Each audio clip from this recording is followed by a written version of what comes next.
যাতায়াতের সময় বাঁচাতে ও ভাড়া সাশ্রয়ী করতে নারী পুরুষ উভয়ের কাছে জনপ্রিয় হয়ে উঠেছে বাইক। তাই দিনে দিনে বাড়ছে মোটরসাইকেল ব্যবহারকারীদের সংখ্যাও। যানবাহনের সংখ্যা বাড়লেও বাইকাররা অনেক ক্ষেত্রেই রাস্তায় বাইক চালানোর সময় নিয়ম নীতি মেনে চলেন না এবং রাস্তার নিরাপত্তা ও বাইকারদের সেফটিও তেমন একটা চোখে পড়ে না। তবে দুর্ঘটনার হাত থেকে বাঁচতে মোটরসাইকেল চালানোর সময় অবশ্যই সেফটি গার্ড মেনে চলতে হবে। সেফটি গিয়ার বলতে আমরা সাধারণত হেলমেট বলে বুঝে থাকি। তো হেলমেট বলতে যেটা বোঝায়, আমরা নন সার্টিফাইড কিন্তু হেলমেট ব্যবহার করে থাকি। আপনি যদি দুর্ভাগ্যবশত কোনো প্রকার দুর্ঘটনা ঘটিয়ে ফেলেন, সেক্ষেত্রে আপনার যেন মিনিমাম লস হয়, এই জন্য আপনাকে একটি সার্টিফাইড হেলমেট অবশ্যই ব্যবহার করতে হবে।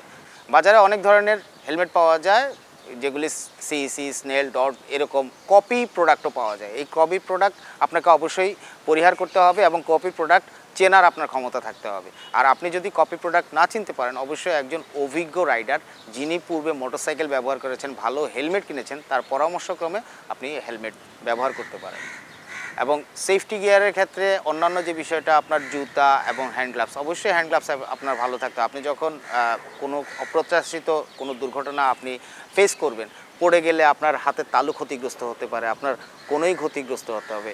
সেই ক্ষেত্রে হচ্ছে যে আপনি গ্লাভস কেনার ক্ষেত্রে আপনার অবশ্যই ভালো মানের একটা সার্টিফাইড, আপনি ইন্টারনেটে সার্চ করলে হয়তো একটা ভালো মানের বা ব্র্যান্ডেড আপনি গ্লাভস কিনতে পারেন।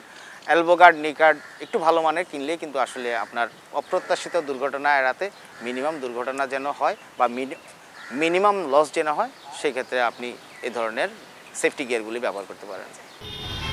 রাস্তার নিরাপদে চলাচলের জন্য বাইক চালানোর সময় অবশ্যই নিজের, রাস্তার আশেপাশের মানুষদের খেয়াল রাখতে হবে।